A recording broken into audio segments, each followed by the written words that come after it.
Welcome to the Domestic Press Conference for Raw, this very exciting new show that will premiere on Apple Television Plus on Friday, April 15. And it is definitely a very unique and extraordinary series. That's what I wanted to start asking you.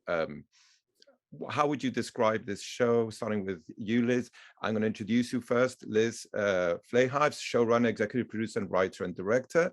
Alison Brie, who stars as Becky in The Woman Who Solved Her Own Murder. Cynthia Erivo, who stars as Ambia in The Woman Who Found Bite Marks on Her Skin. Merritt Wever, who stars as Elisa in The Woman Who Was Fed by a Duck. And Fivel Stewart, who stars as Jane in The Girl Who Loved Horses. So starting with you, Liz, and please all of you jump in. What do you think makes Raw so unique, and how was the experience of being a part of it? Well, I think the fact that it got to be so many different things from its inception was what drew Carly and I both to the book and to the idea of making an anthology series.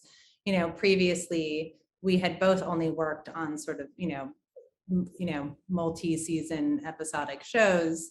And the idea of 8 standalone episodes that had a beginning, middle, and end were all incredibly different was, in theory, it sounded like the most exciting thing we could ever make, and was also one of the hardest things we've ever had to try to make, just because they were all so incredibly different and required all these different things. We didn't have a standing set. Every world had to be created from sort of the studs, and luckily we had a team, both in front of and behind the camera, a team of incredibly genius collaborators, which made it actually possible. But I think the fact that they are all so different, but there is a shared, experience of a woman at the center, an ordinary woman, being hit with some extraordinary circumstances, is part of the connective tissue for me in terms of the show.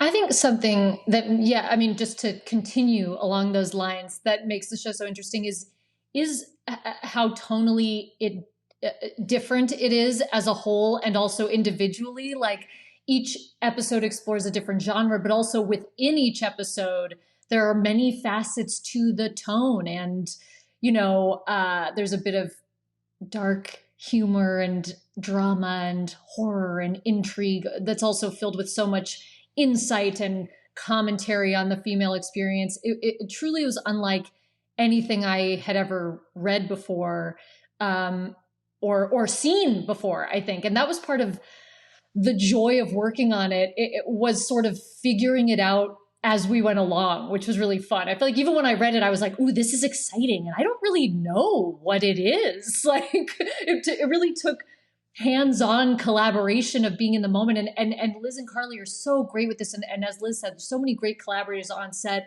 Anya Adams directed my episode. And every day, I think, of the episode, we were experimenting and playing and trying stuff out. And we truly would finish takes and huddle up all together and be like, what do we think? Is that it? Is that the thing? This is the thing. Like, so that made it really fun and exciting. Yeah, I mean, in every time we would kind of walk in having sort of, each one had a magic trick and each one had like a crazy thing to unlock. And there were things we just didn't totally know. Like, we weren't establishing something like a traditional series. Like, you establish the pilot and you build from there. We were establishing, building, ending, and moving on and doing that again. Mm-hmm. And I think, like what Ali was saying, we had done a lot of prep work on how the ghost would be, envisioned. And then we got to set and we were like, oh, how are we handling overlapping dialogue? And we all huddled. I mean, it was like play rehearsal. We got in and we were like, let's try one where the detectives talk and Ali just drives her lines right over them. And we called our sound guy over. We're like, hey, Jeff, just so you know, it's going to be crazy, but this might be what we want. And he was like, that's great. This is so exciting. And so everybody was just so game for figuring out what it was as we went. Because, when we hit set, we weren't certain how that was going to work or how the ducks were going to behave. There were lots of elements of surprise just in a sort of producerial way that everyone had to kind of get on board with, and thankfully everybody was, and we made so many incredible discoveries creatively that I think allowed everything to have its own energy and its own identity as an episode. Anybody else would like to jump in about what makes Raw so special, unique? I think both Alison and Lisa have covered everything, covered everything all together. But I think the idea that you can sort of like search through everyone's sort of experiences, all of these very different women dealing with very different moments in their lives, because it feels like we're sort of like seeing a snapshot of each of these women's lives. And I think that the way it's been handled, the fact that somehow we managed to sneak the humor in to all of them somewhere, really feels great. I've never done anything like that. I don't think I've done any dark comedy before, and I don't think anyone has given me the chance to sort of stretch those chops a little bit. And I liked that it was a challenge for me. I liked that, having to be on set with bite marks on my skin and pretend like it's oozing and I can see the whole thing coming up to falling apart, and like all of the threads pulling at the edges of the extremes of it all, and sort of trying to figure out how to make it as grounded as possible, knowing that we're in this ludicrous situation, was for me like kind of awesome. I had never read a script like it before. I had never been able to combine all of these different aspects of a person together in one character. And so I think that the fact that you get 8 different versions of that is really kind of awesome. Yeah. Well, following up on what you're saying, Kate Hahn from TV Insider asks you, Cynthia, can you describe what Ambi is going through and what that says about trying to be a working mother? Can I describe what Ambi is going through? In one word? Don't make it more challenging. Use as many words as you'd like, I say. I mean, she's going through a lot. It is what it is. She's going through a lot. But it is navigating motherhood. It's navigating work life, being a wife, trying to handle being at the top of her game, and not being able to make it to all of those things and fully be there is then she's handling guilt because of it all. But I don't know that one woman's experience as a mother is the same as any other woman. So I don't know that Ambi's experience says anything about someone else's experiences of motherhood. But I do know that the overarching point is that it is hard. It's really hard. It sometimes is not particularly rewarding, but then you find the light at the end of the tunnel, and something about being able to have her kids, to have her life, though it is difficult, something keeps her coming back. But it does say that there are women out there who are struggling and figuring it out as much as they possibly can, and that empathy is needed and space and help is needed. And we are not always good at asking for it because we haven't historically been told that we can. And I think that there's something really special about this episode that says you should ask for help if you need it, and no one's going to think any the worse of you. Like you, a mother has the right to ask for help where she needs it. And I think what was wonderful about this is that I was surrounded by, I'm not a mother myself, but I was Liz, and I think it was Carly pregnant at that point. Carly had actually just come back to work. She had had a baby during her second child during the pandemic, and had, I think, a 6 or 7 month old at the time. When we wrote the episode, I had 2 smaller kids. By the time we filmed the episode, she had 2 smaller kids. Right. And Rashida also has a young child. I think Q-Tran. Is it 2?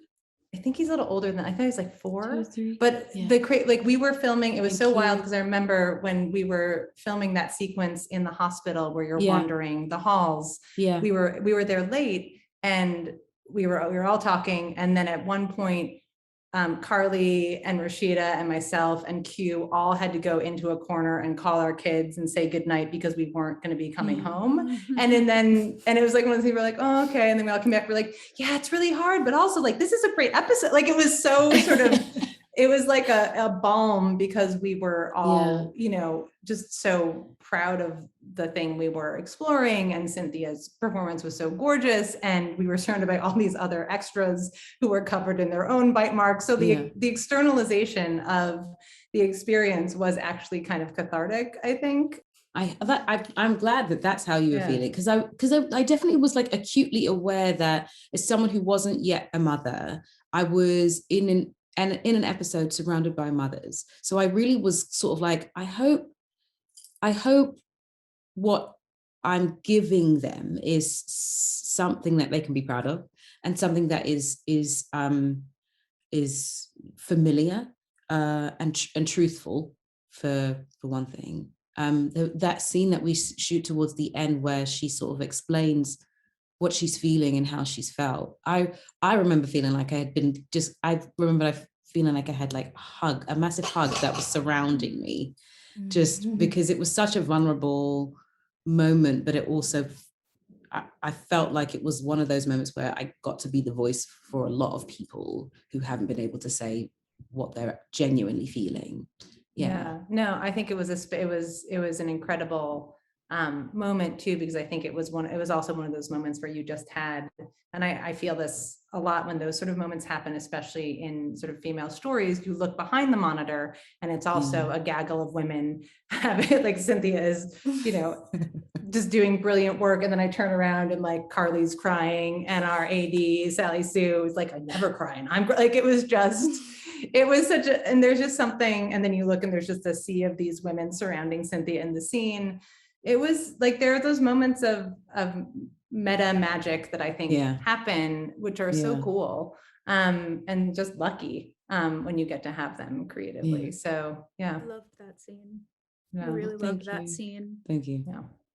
We were all in tears that moment. We were really just a mess. It was So Alison, you have a question from Carissa Liver from TV Fanatic. She says, each story in Raw has a unique female-driven perspective about issues directly affecting women. How does the woman who solved her own murder add to that discussion? Well, you know, there are certainly statements to be made in my episode about violence towards women, you know, and the irony is not lost on me that I'm playing a character who in her life has sought out a lot of male attention and now is deprived of any contact, you know, is totally unseen and unheard by the men around her, by all people around her. But at the heart of it, I think what we're analyzing is that no matter how a woman lives her life, no matter what kind of person she is, it never validates violence against that woman. You know, everybody's, you know, I think also there's commentary about incel culture and the deep well of misogyny that exists online, sort of hidden behind the many layers of bright, glossy social media and things like that, that everybody looks at and is a part of every day. And again, it just goes back to that same thing, you know, just because a woman wants to post a lot of photos of herself because she likes the way that she looks, because she likes wearing makeup, you know, really doesn't excuse hatred and violence and vitriol and slut shaming and rape culture and all of those things. So I think that's one of the things that we're examining in that episode. Definitely. Monica Sisabat from Pop Sugar. It's a question to all of you. Raw is a collection of darkly comedic feminist fables. Who's the first person on TV you saw breaking common feminine tropes? And what do you hope women take away from watching the series? Well, you know, a woman who I think broke common feminist tropes is Lucille Ball, which it's all very apropos given that our one of our stars and producers, Nicole Kidman, just played her. But I also just watched the documentary Lucy and Desi that Amy Poehler directed, which is extraordinary. And it really made me realize how Lucille Ball, because they played the reruns of I Love Lucy forever, you know, that my childhood was really spent watching her. And the way that she, you know, at a time in the 1950s where a woman's appearance, you know, was one of the most important things about her, she really sort of fought against that and worked against that. And she was so beautiful, and she really enjoyed making herself ugly for the sake of comedy and using her body in a way that was funny. And I think that it sort of like took me analyzing it again now as an adult to realize how much I think I gained from watching her as a small child, and then always thinking like, oh yeah, I can be everything all at once. And she certainly was breaking a lot of boundaries. I have two come to mind, and they're two very opposite people. One is Julia Childs, and the other is Whoopi Goldberg. I think both of those women are so very different to what is expected of women on screen. Obviously, in the chefing world and obviously in comedy, I think specifically Whoopi, who I see a lot of myself and who I, you know, look to as someone who is really inspirational. She just was not the same as anyone. She was this cool woman who had locks in her hair, who had no eyebrows, and just, you know, was kicking it with everybody else and was able to be just herself, so very, very much herself, and herself was very much opposite of what anyone wanted on screen at that time. And she still sort of is that way. She sort of like bucked against the standard of beauty that was expected of us, and especially just as Black women, we weren't really the standard in any way, shape, or form. And so even when, you know, so in that we start to try to conform to as much of it as we can, and Whoopi just didn't at all. And I think that's one of those. She's definitely one of the women who is sort of like was against the feminist traits that were necessary or seemed necessary. Merritt, Fivel, I'm not sure if you'd like to add something here. I'm flailing. I'm trying to come up with like, I can't even remember all of a sudden like anything that I watched as a child. Like whenever I get asked these very specific questions, it's terrible. Like my brain goes white. It's like I get fog in my head and I can't see anything. And then 5 minutes after the Zoom ends, I'll be like, oh, you mean, you know, so-and-so that I fell asleep to thinking about well, that's different, but you know what I mean? So I can't come up with anyone right now. For some reason, I'm thinking, you know, Jenna Rollins was a really big deal to me when I was younger in particular. She's certainly not somebody that I came across in television, but I remember seeing her performances, particularly in, you know, films like Woman Under the Influence, and getting very, you know, turned on by that. Seeing her embody that kind of acting, that kind of performance. I remember that being a really big deal to me, but that's just one woman whose work spoke to me. It's not quite answering your question as I think you intended. Merritt, can I throw you one that I think you might like? You might like Diane Keating. Oh, fully, totally. Well done. I feel seen. Fivel, would you like to add anyone, or maybe or Cynthia, or maybe Cynthia should just give us all. Do you have anyone for Fivel? Let me think about Fivel. Let me think.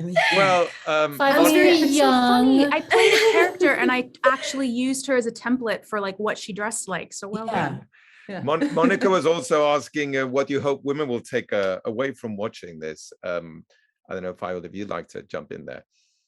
I hope that they feel encouraged to just listen to how they feel. I mean, I know that for my episode, Jane knew exactly where she needed to go and what she needed to do in order for her to feel satisfied in her life. Something that she loved was taken away from her. And I think one of my favorite things about my episode specifically was just, I haven't seen the other ones, and I can't wait to see the other ones, was that she didn't just act out emotionally. She really internalized what happened and just did the thing. So I hope that young girls, I mean, I know that I'm the youngest one in the anthology, so I hope that young girls see my episode and just feel really driven to listen to their intuition. I mean, I think when we made the show, we talked about how different they would all be and how, different episodes would hit people differently, likely, and that was also part of the beauty. And I think, when we talk about what we hope people take away, for me, it's less like a lesson or, an overarching theme, and more like, I hope these stories and these characters linger. I hope the strangeness of the tale stays with you in a way that activates some sort of conversation or thought. I think there's so many different wild nuggets and visuals and insights. And to me, it's all of these women sort of smashed up against each other is the magic of the series. And I hope just there's a cumulative effect of a bunch of different wild things that stay with you that generate new discussion and new thought. And Joel Gargullo from New York Live, Liz would like to know, how did you go about casting each actor for each episode? I mean, we got very, very, very lucky is the truth. The only actor we had when we sold the show was Nicole, because obviously she was a producer, and then we learned she wanted to be in an episode. And I think we needed to figure out the series before we went to actors. We definitely had people, a dream list of people and people we wanted to bring back into the fold and work with again. But we really did that thing where we wrote the scripts and then we sent actors scripts, because this is a very hard show to just describe, because you sound like you're going a little insane. So I think we worked hard on writing scripts, both Carly and I and Hallie and Vera and Janine.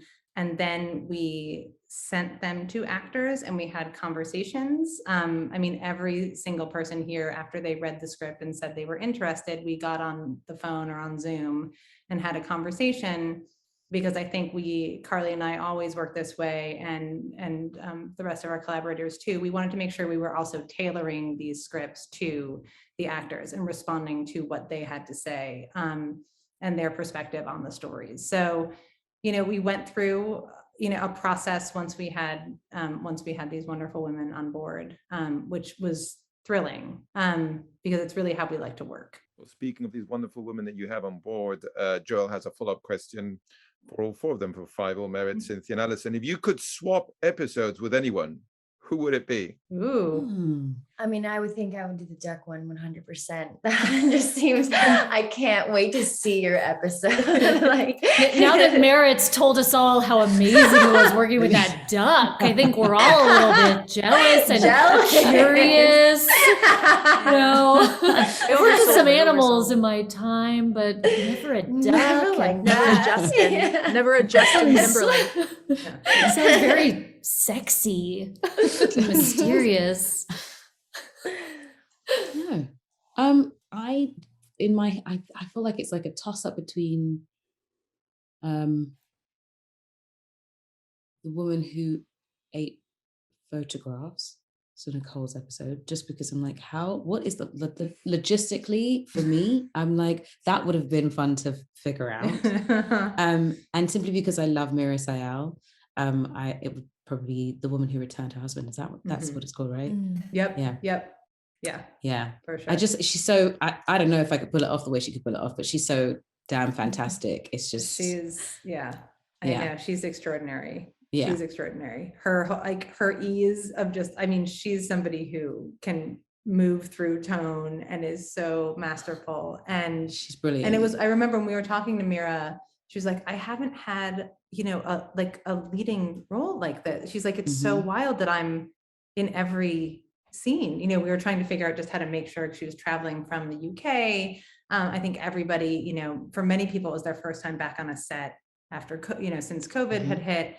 So we were very sensitive to just how emotional that could be, being away, being on set again. So we were trying to build in a little time for her to have some downtime. And I was like, I'm sorry, we can't do more, but you're in every scene. She's like, I know, I realized that yesterday. And it was both incredibly shocking and really thrilling to be so central. And I'm like, she's so extraordinary. And I think that's the thing that you realize. You're like, oh, how is that? Like, that is, I think, insane that It's a she's, travesty. it's a Yeah. travesty. She's I agree. brilliant, and She's brilliant. it's right. She's right. Like I've grown up watching Mirror, and I don't know, some of her comedy series have been ingrained in the household, but like rarely have I seen her in the center of a piece, and she is deserving of that, because she is just brilliant. Yeah, brilliant. Yeah, it was thrilling. Well, we have one last question from Rebecca Murray from Showbiz Junkies for the actors. What did you latch on to when approaching your characters? And did your process change given the short amount of time in which each story is told? Yeah, for me, I feel like my way into the character was sort of about her actions and her tactics, I guess, in which she was trying to be seen and heard throughout the episode, and could sort of probably relate from different times in my life and in my younger life as a teen and in my 20s, of the different ways in which I probably went about trying to get attention, and what she does when that doesn't work. And then on set, a lot of that did change, and was a really interesting process, because I mean, and it's the beautiful metaphor of this show, is that like my character's challenge in the episode was also my biggest challenge, which was acting with people who literally don't look at you or acknowledge you, and sort of trying to find your way through these scenes with very giving and attentive scene partners, but who, were all hemmed in by the story itself. I remember taking a walk with a friend, and we thought, this is such a funny, like overheard in LA moment, where my friend was asking me if I had good chemistry with Hugh Dancy, who's in my episode. And I said, well, it was sort of hard for us to have chemistry, because my character's a ghost.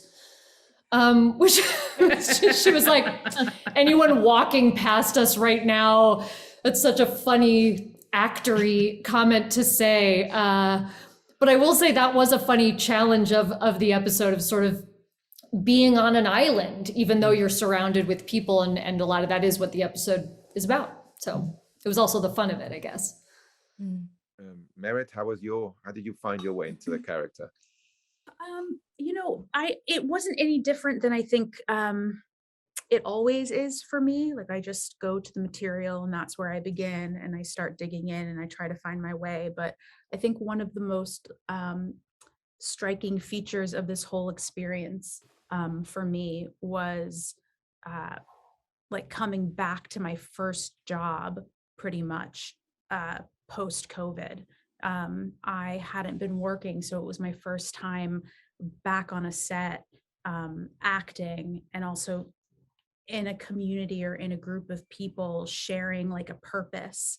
And at times it was a big deal, and it was disorienting, and then really quickly it wasn't, and it was just back to the grind. I often felt a bit like Gumby when I was acting, like, this is my job, how do you do it? But it also felt really beautiful sometimes to find myself like shoulder to shoulder with somebody, like in the trenches with a common goal again. That felt very like meaningful to me. And that was a big, I think that's always going to be like a sheen that's over this whole experience. Even if you can't see it from the inside, that's certainly part of what the experience was for me. And it's something I carried with me when we were shooting. And it's something I carry with me now when I look back on it. The first one back. Fivel? Oh, I think getting into the character was really physically exhausting. I think, we only had like a week and a half of filming the actual episode, but I had done 7 weeks of horseback riding training prior. So it really did feel like I was filming a full length film. I knew how to ride Western, but riding bareback is like a completely different language. And so we had multiple dress rehearsals. I was riding every day, 3 hours a day with no saddle. So I think my body was just like getting adjusted to it. I did have a stunt double, Paloma, who was amazing.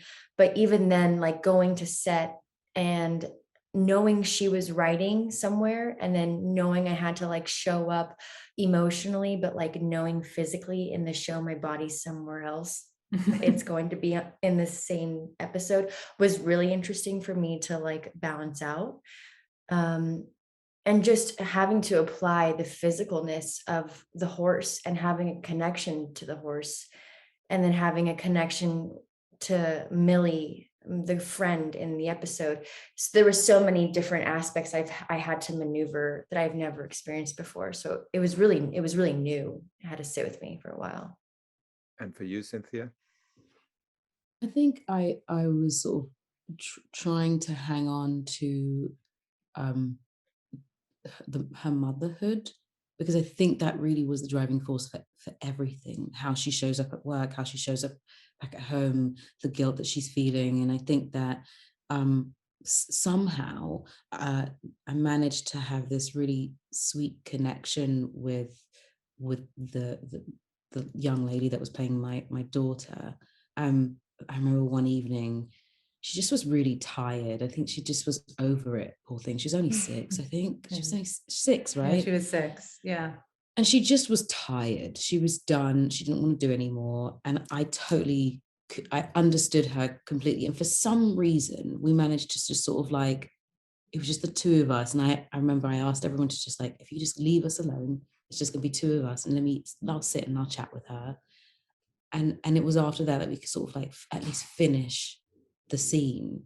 And I just sort of like hung on to that. Like, that's the thing. That's the reason for it all. Like, being the mother, trying to be as good a mother as you possibly could be, also was like a driving force for me. I wanted to show up in that way whenever she was around. So I just try to make those connections, even with the babies, those babies. Oh, those babies. We had all those children, but those babies. I remember when we asked Jake Johnson, who was doing a lot of baby holding for one of the scene. I'm like, do you want to, we can figure out a way for you to put the baby down. He's like, nope, I'm good. This is great. I haven't gotten to hold the baby like this. And there was something so incredible about that. But I will say, like, just to give Cynthia even more credit than she's giving herself, like having a young actress during COVID who had never been on a set, as much as like you were saying that you were concerned that you weren't a mother and were surrounded by mothers telling a motherhood story, you were actor mommying her through so many of those. I mean, she just, I remember even just, we realized how vulnerable it is for a younger actor to just be physical with an adult they've just met. And I remember when you were like, you're going to come up here, you're going to grab my legs, it's going to be fine, let's do it. Don't pretend all these people aren't here. It was such beautiful, and we all just gave them their space, and you just got her through that whole strange experience as a child being on set.